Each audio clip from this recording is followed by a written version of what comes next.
किसकी कब्र पे रो रहे हो? देखो चारों तरफ, यहाँ भी कोई किसी की माँ है, कोई बहन है, भाई है। इस शहर खामोशा में मिट्टी के ढेर के नीचे सब दबे पड़े हैं। आज उनकी तो कल हमारी बारी है।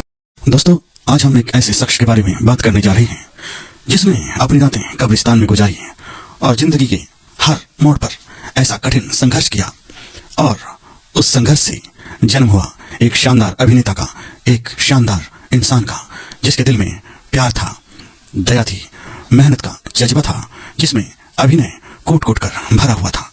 जी हाँ दोस्तों, हम बात कर रहे हैं फिल्मी जगत के मशहूर एक्टर कादर खान साहब की।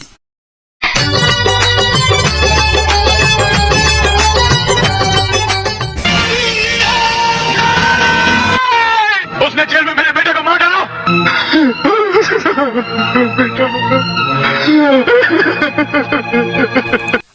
कादर खान जी का जन्म 11 दिसंबर 1937 को अफगानिस्तान के काबुल में हुआ था। कादर खान मूलतः पश्तून के काकर जनजाति के थे। अब्दुल रहमान और इकबाल बेगम के 4 पुत्रों में से एक थे कादर खान। मांग वो मांग के जिस मांग ने दिल मांग लिया और टांग वो टांग के जिस टांग ने दिल टांग लिया। तो बताओ मेरी पगार कितनी हुई? पगार? एक लॉरी के पीछे लिखा हुआ था कि बुरी नजर वाले तेरा मुंह काला। अगर वो लॉरी तुम्हारे मुंह पे चढ़ जाए तो तुम्हारे मुंह का रंग कैसा होगा? और मेरे मुंह पे क्यों चढ़े? कादर खान ने आजरा बेगम से शादी की और उनके परिवार में पत्नी के अलावा 2 बेटे शाहनवाज और सरफराज भी हैं। और कितने दरवाजे बंद करोगी सलमा? मैं तुम तक पहुंचने के लिए दुनिया का दरवाजा तोड़ डालूंगा। खुदा से डरो, उसके कहर से डरो। मैं ना किसी खुदा को मानता हूँ, ना उसके कहर को जानता हूँ, बल्कि जो मेरी बात नहीं मानता मैं खुद उसके लिए कहर बन जाता हूँ। अरे भाई, दुख जब हमारी कहानी सुनता तो खुद दुख को दुख होता। तुम तो भी इंसान हो, मगर हम खुददार लोग हैं। हम खाकर अपना पेट भरते हैं, आंसू से अपनी प्यास बुझाते हैं, मगर किसी का आगे हाथ नहीं फैलाते। कुछ मदद हो जाती तो। कादर खान ने मुंबई की म्यूनिसिपल स्कूल से अपनी प्रारंभिक शिक्षा ली। कादर खान पढ़ाई में मेधावी छात्र थे। इसी कारण उन्होंने आगे चलकर इस्माइल यूसुफ कॉलेज, जो कि मुंबई यूनिवर्सिटी से एफिलिएटेड भी है, से अपनी इंजीनियरिंग में ग्रेजुएशन पूरी की। उसके बाद कादर खान ने 1970 से लेकर 1975 तक मुंबई यूनिवर्सिटी में पढ़ाया भी था।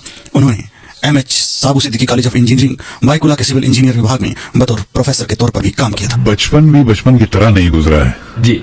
देखिए, वो क्या है कि मेरी पैदाइश जो है वो काबुल की है, अच्छा। अफगानिस्तान। अब वो भी अफगानिस्तान के किसी रिमोट इलाके में रहते थे। मेरी वालदा थी, मेरे वालिद थे जो मुल्ला भी थे, पढ़ाते भी थे लोगों को, आरबी के आलिम भी थे, बहुत बड़े अच्छा खासे नाम और आलिम थे। मगर मेरे घर में एक ऐसा सानहा परेशानी, मुसीबत होती रहती थी जिसकी वजह से मेरे घर का माहौल बड़ा हिल गया था। जी। गुर्बत तो एक थी, गरीबी का तो कोई इलाज ही नहीं दुनिया में। बिल्कुल। आज तक दुनिया नहीं ढूंढ सकी।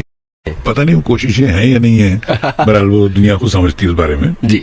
ये क्या कोशिश हुई कि हर कोशिश में अमीर आदमी अमीर तर हो जाता है और गरीब आदमी वहीं खड़ा रह जाता। मैंने गरीबों को हमेशा गरीबी पाया है। बहुत किसी ने बहुत मेहनत की तो वो थोड़ा सा उसकी जेब में कुछ नहीं था तो अब 50 रुपए आ गए हैं सर। अच्छा, गुर्बत के साथ साथ मेरे घर में एक दिक्कत ये थी कि मुझसे पहले मेरे 3 भाई थे। वो 8 साल की एज को पहुंचते थे और गुजर जाते थे। मेरे 3 भाई, मतलब एक का नाम शमसुर रहमान था, एक का नाम हबीबुर रहमान था, एक फजलुर रहमान था। ये मुझसे पहले हो के 8 साल की एज में ही ये फौत हो गए।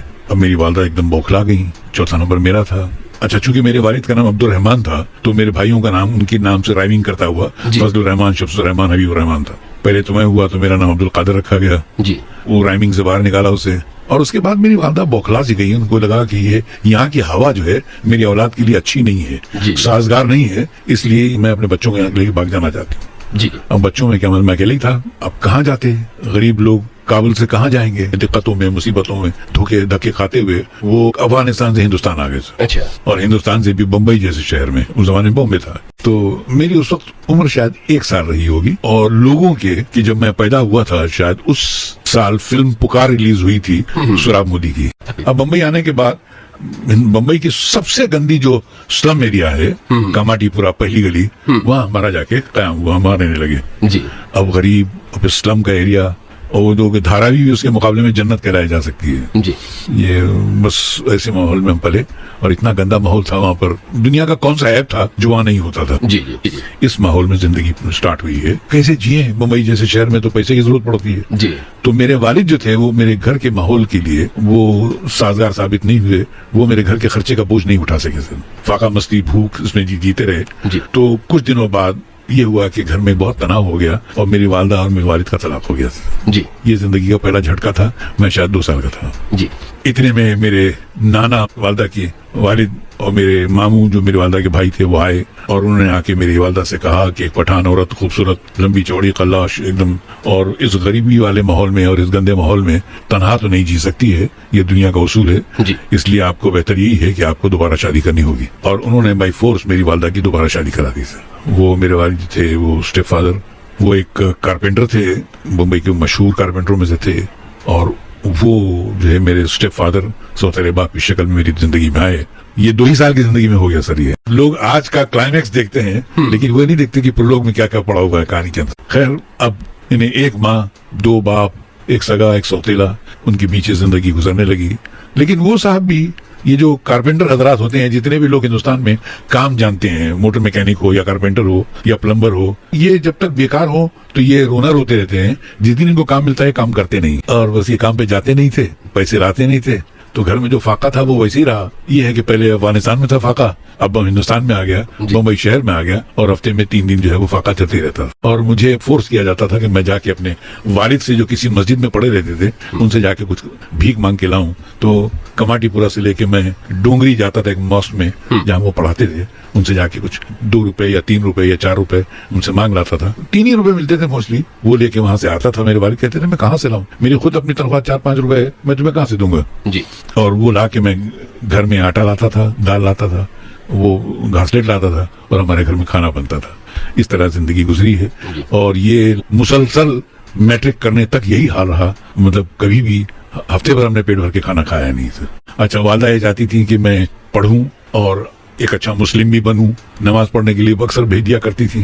कौन वो जो आदमी बगावत जिंदगी में जो मन में पलती है तो वो कहाँ मंदिर और मस्जिद की तरफ कदम बढ़ते हैं, वो किसी और जगह चले जाते हैं। माँ का कैरेक्टर कैसा होना चाहिए वो आपको बताने जा रहा हूँ। मेरे मोहल्ले के जो दूसरे साथी थे, कोई किसी कारखाने में काम करता था पतरे के, कोई थैलियां काटता था, कुछ पता नहीं, दर्जी की दुकानों में काम करते थे, तो 4-5 रुपए रोज वो कमा लिया करते थे।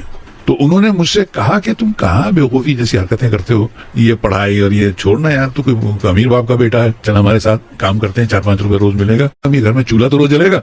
मैं भी उनकी बातों में आ गया, मैंने किताबें उठा के साइड में फेंक दी और नीचे अपने 3rd फ्लोर पे हमारा घर था, और 3rd फ्लोर से मैं उतरने लगा।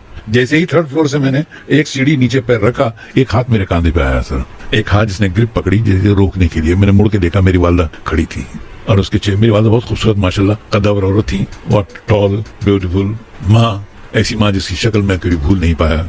मुझे मुस्कुरा के कहने लगी, मैं जानती हूँ कि तू कहाँ जा रहा है, तू जा रहा है कि इनके साथ जाके तू वो 4-5 रुपए कमाए, लेकिन एक बात बता दूं बेटा कि ये जो 4-5 रुपए तू लाएगा, इससे हमारे घर की गरीबी दूर नहीं होगी। ये जो आज तू 4-5 कमाएगा, ये चंद बरसों बाद जाके मुश्किल से 8 रुपए बन जाएंगे। हमारे घर की गरीबी ये 4-5 और 8 रुपए से नहीं जाएगी बेटा। मैं ज्यादा पढ़ी लिखी हूं नहीं, मगर इतना ही बता सकती हूँ कि हमारे घर की गरीबी अगर कोई चीज हटा सकती है तो वो सिर्फ तेरी पढ़ाई। जिंदगी के हर दुख से, हर मुसीबत से मैं लड़ लूंगी, तू कुछ मत कर, तू अपने गम सारे मुझे दे दे, तू सिर्फ पढ़। क्या? और उसने जिस अंदाज से लफ्ज ये पढ़ कहा, वो लफ्ज शीशे की तरह मेरे सर से लेके मेरे रोम रोम में ऐसे उतर गया। मुझे लगा किसी ने पिघलता हुआ शीशा मेरे अंदर डूंगे डाल दिया। और उसके बाद मैं वापस पलटा, मैंने किताबें उठाई और उसके बाद कभी भी पढ़ाई से मैंने मुंह नहीं मोड़ा। तो ये मेरी जिंदगी में मेरी माँ का बहुत बड़ा दान है, उपकार है, एक गिफ्ट है मेरी माँ की तरफ से कि उन्होंने मेरे अंदर वो जोश पैदा कर दिया कि गम से क्या डरना है। और उसी को मैंने मुकद्दर का सिकंदर में लिखा था। ये मेरी माँ की देन थी सर। और मैंने जिंदगी के हर दुख को झेला और दुखों से खेलने लगा। खेलते खेलते फिर खेलना भूल गया, गम तलाश करता था, फिर गम उससे दामन बचा के भागते थे कि ये आदमी तो हम ही को कत्ल करता है। और मैं फिर पढ़ाई में लगा रहा और गमों की तलाश में रहा। आज परेशानी है, कल नहीं है, तो फिर वो मजा नहीं आता था जिंदगी में, खोखलापन लगता था कि आज परेशानी क्यों नहीं है। वो जो मेरे रोज की साथी थी आज क्यों नहीं है। She became like my girlfriend. परेशानी मेरी गर्लफ्रेंड बन गई थी और मैं उसके साथ सारी जिंदगी मैंने गुजारी है। फिल्में वगैरह मैंने कभी देखने गए थे, ईद के रोज कभी जब ईदी मिल जाती थी, 1-1 रुपए कुछ लोग देते थे, उसमें बाद औकात ऐसी मुसीबत हो जाती थी कि मैं जिन हाथ में पैसे होते थे वो मैं किसी से मिला लेता था। इत्तेफाक से भूल बाई चांस वो पैसे मैं उनके हाथ में रख के चला जाता था। तो कई ईदों ऐसा भी हुआ कि मैंने अपनी ईदी किसी और के हाथ में टिका दी। फिर मैंने चौकन्ना हुआ कि नहीं ये तो गलत काम है यार, अपनी कमाई जो है अपने पास रखनी चाहिए। तो फिर वहां पर प्ले हाउस जो है जगह जहाँ पर सब थिएटरों की जगह है, और वहां पर एक टॉकीज थी, वहां पर वो कुछ 8 आने की कुछ टिकट होती थी, वो मिल जाती थी, तो उसमें जाके कोई भी फिल्म देख लिया करते थे ईद के दिन। पहली फिल्म जो रेगुलर मैंने देखना शुरू की थी वो थी आन, और वो फिल्म मैंने कई बार देखी और उस फिल्म ने मुझे बहुत इंस्पायर भी किया था। आन देखी, फिर थोड़ा सा जब 10वीं क्लास तक पहुंचा तो या 9वीं तक तो नया दौर देखी। वाह। नया दौर तो बहुत इंस्पायर हुआ और वो मेरे अंदर छा भी गई वो फिल्म, और उस फिल्म को मैंने कई बार देखा।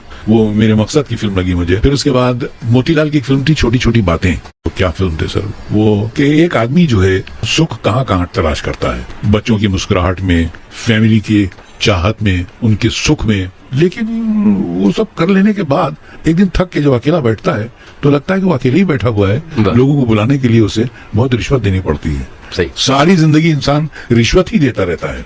बच्चों को जब तक उनके खिलौने लाके न दे वो बच्चा आता नहीं है पास में। बिल्कुल। और अगर बीवी को या किसी को भी या बहन को जब तक उसके वो चीज लाके न दो तो वो आपके करीब नहीं आते वो लोग। और आपके पैर छूकर या आपके गले लगाकर आपकी बलाएं लेकर वो खुश होकर अपने कमरे में चले तो जाते हैं, बट पाते कुछ नहीं, हम कुछ नहीं पाते।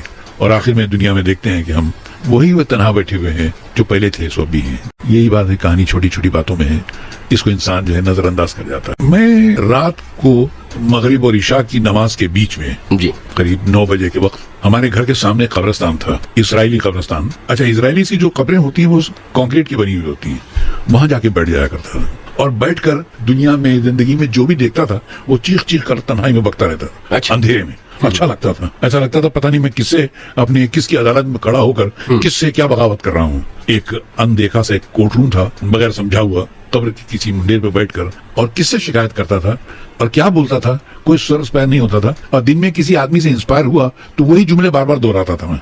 तो पढ़े लिखे लोगों को अक्सर देखा करता था मैं, या किसी गरीब आदमी को जिसने तकलीफ उठाई हुई हो, वो तकलीफ उठाने के बाद उसके मुंह से जो जो निकलता था वो मैं दोहराया करता था। तो मैंने एक बार देखा, कुछ मुझ पर टॉर्च पड़ी, पता चला एक आदमी कई दिनों से मुझे वॉच कर रहा है। उस जमाने में एक स्टेज के बड़े मशहूर एक्टर हुआ करते थे, अशरफ खान साहब। उन्होंने महबूब खान की फिल्म रोटी में काम किया था। वो थिएटर के बहुत बड़े आर्टिस्ट थे और बुजुर्ग भी थे। वो उनकी गुजरात में कहीं दरगाह भी है कहते हैं। एक दिन वो रात मेरे पास आए।